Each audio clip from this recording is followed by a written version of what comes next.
Alright, next up is Thor, released in 2011. That's also a movie I wasn't really looking forward to.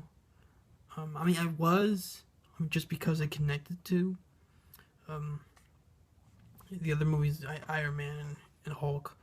But I was more curious than excited. But it's another one where, just like Iron Man 1 and Incredible Hulk, it surprised me. It really did. I had a lot of fun watching it in the theater. Um, it stars Chris Hemsworth as the title character, and this was the first movie I saw him in, and he was really good.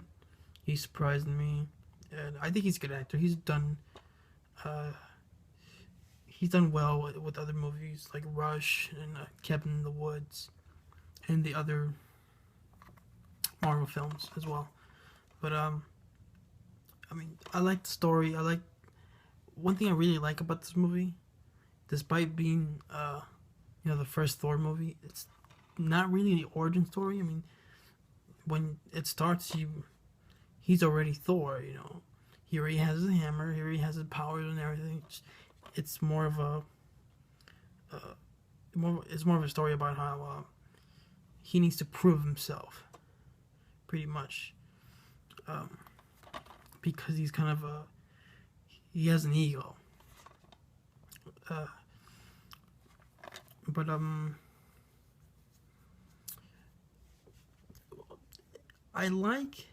I do like the supporting cast for the most part. It's not as strong as the supporting cast in Iron Man 1, but it still works. You got Anthony Hopkins as Odin. He plays Thor's father. Tom Hiddleston as Loki, Thor's brother. Natalie Portman. You got Natalie Portman right there as Jane Foster, the love interest. And I'm not the biggest Natalie Portman fan, but I thought she did alright in the movie. And but I have to say that the whole relationship with Thor and Jane, I don't care for it that much. Even in the sequel, it just seems kind of just there.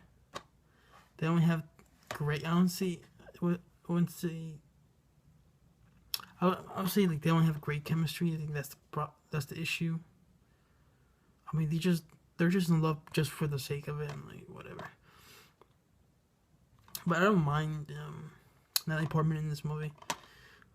And you also have her team, Stellan Skarsgård and Kat Dennings. Kat Dennings plays like the comic relief. I think she's funny. I actually liked her more than Natalie Portman, to be honest. Kat Dennings gets a lot of hate just because she's the comic relief, but I think she's funny. She works. It's fine. I don't mind her. You also get Rene Russo as Thor's mother. She's not in the movie that much, but she's decent. And Idris Elba as the gatekeeper. I thought he was cool. And Thor's friends, I didn't mind them as well. They're all right, but the story's pretty much Thor wants to start a war with the ice giants, and because of his foolishness, Odin banishes him to Earth, takes away his powers and everything, and then sets up his hammer, where the only person who can hold it is someone worthy. So when you get to the end, it's Thor who's only worthy of that hammer. But Thor goes to Earth, and he's not familiar with the surroundings, and I like that kind of humor, the fish out of water humor. I'm kind of a sucker for it. Most of the time I do find it really funny. For example, like the scene where he walks in the pet the pet store, and he just shouts out, "I need a horse." That that was funny. Or when he's in the diner and he's drinking coffee, he's like, "I like this drink. More, another." Breaks the glass. Breaks the cup.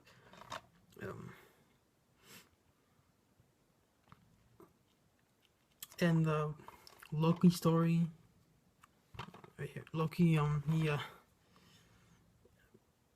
He wants the throne for himself because he feels like he deserves it more than Thor. Even though Odin was gonna crown Thor the new king of Asgard. That's the place they live in, the realm. And then Loki finds out that he's not an Asgardian. He's a frost giant. And Odin pretty much adopted him, but he didn't tell him. So Loki starts manipulating everybody into getting his way to become the king. He lies to Thor that Odin's dead and starts a plan with the frost giants to enter Asgard and rule. And I like the twist at the end, how the main frost giant is about to kill Odin, but and then he gets killed, and you think, oh, it's Thor to the rescue. Because I like the way it cuts where Thor's flying. And I like the way Thor flies. By the way, it's cool. It's a cool aspect to his character or his powers.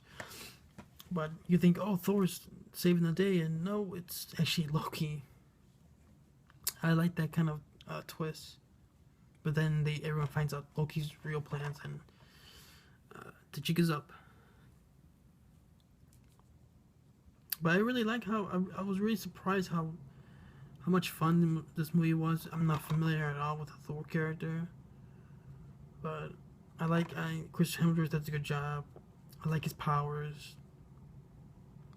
I like his chemistry with Tom Hiddleston as Loki. I thought you really do feel like they're brothers, even though technically they're not, because Loki's a frost giant, but or a frost person. He's not really a giant. But they grew up together, so they do act like brothers. They pretty much are.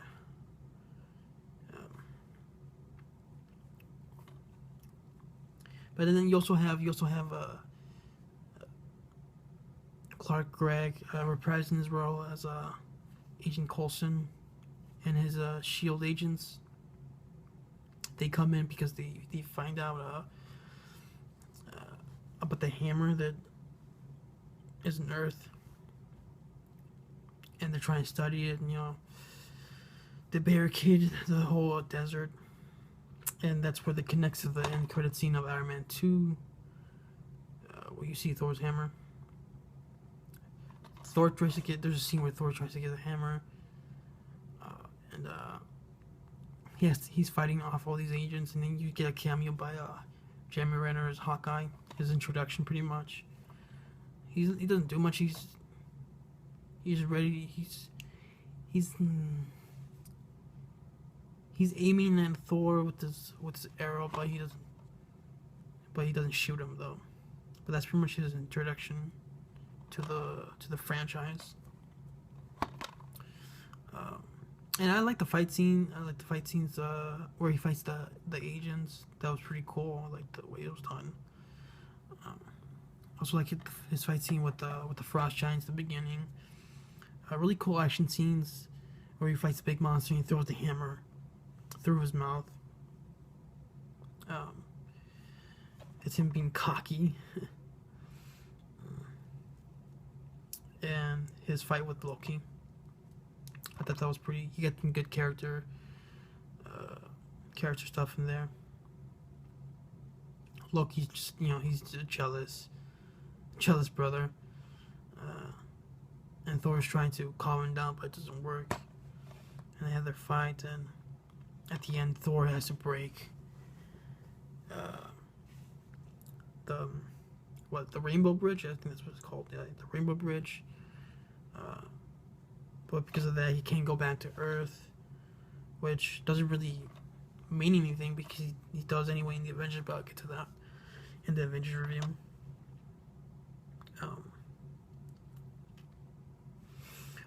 Also the action scene with the destroyer, that big machine where it blows fire out of his face when it attacks New Mexico, and Thor and his friends try to fight it off,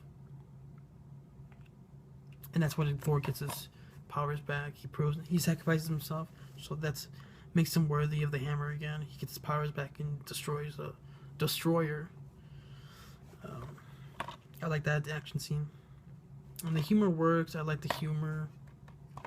Like I said, the fish out of water humor I enjoy a lot. Tom Hiddleston did a good job as Loki. He's a bit more serious in this movie compared to his performances in the next couple of films, but he still did a good job. I could kind of sympathize with him, but he goes about it his own kind of menacing way. But I understand his motivations. Like I said, Chris Hemsworth, Chris Hemsworth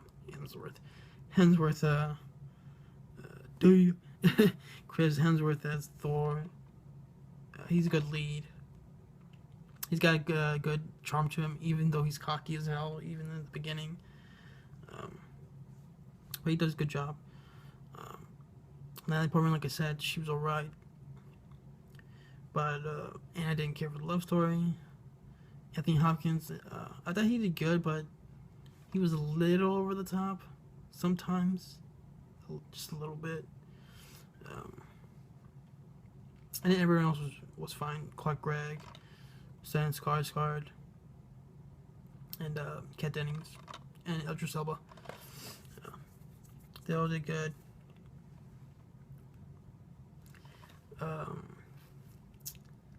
But I really don't have much else to say about this movie, except that it was a good introduction to an unknown comic book character like Thor. I thought Kenneth Branagh, almost forgot to mention him. I have to mention the director. I thought Kenneth Branagh did a good job directing. I know he usually does more he doesn't do blockbusters like this. He does more Shakespearean type of stuff like Hamlet. I believe he directed Shine with Jeffrey Rush. I don't know. I believe so. I don't know his filmography all that well. Please let me know in the comment section. I'm kind of ignorant when it comes to Kenneth Branagh's resume. I only really know him for Wild Wild West, which he didn't direct. He just acted in that movie. Terrible fucking movie, by the way. But that's another time. I thought he did a good job. I haven't seen his movies for the most part, but since he's kind of a Shakespearean kind of a director, this kind of makes sense because the whole Thor and Odin and Asgard and all that stuff is a little Shakespearean, I guess. I don't know. They do talk like that. Father, when will I be king, or whatever. Hell. And of course, you got the end credit scene where you get Samuel Jackson as Nick Fury. He has a scene with Stellan Skarsgård, and then he shows him that cube. And Loki, which everyone thought he died at the end, actually just went through dimensions, and he finally went to Earth. And you see him controlling Stellan Skarsgård. The Cosmic Cube, that's the name of that cube. Nick Fury shows to Stellan Skarsgård. And then I think this was the first movie. I'm not sure. This was the first movie where, at the end credits before they show the scene, where you actually get the whole, this character will return and blah blah blah in the Avengers. Thor, as I said, Thor will return in the Avengers at the end credits, or during the credits, right before the end, and they show the scene I just mentioned. But it was an alright scene. It's an alright end credits. But overall, like I said, I thought this was an entertaining introduction to the Thor character. An origin story, but not really, which I thought was kind of interesting. Humor worked, the action worked, the characters did good, the actors playing the characters did a good job. And another fun, entertaining installment to the Marvel Cinematic Universe. And yeah, that's it. Thanks for watching. If you enjoy my videos, if you enjoyed this these reviews of the Marvel Studio films, let me know. What do you think of them? What do you think of Thor? Do you like it? Do you hate it? Whatever. But thanks for watching, and adios.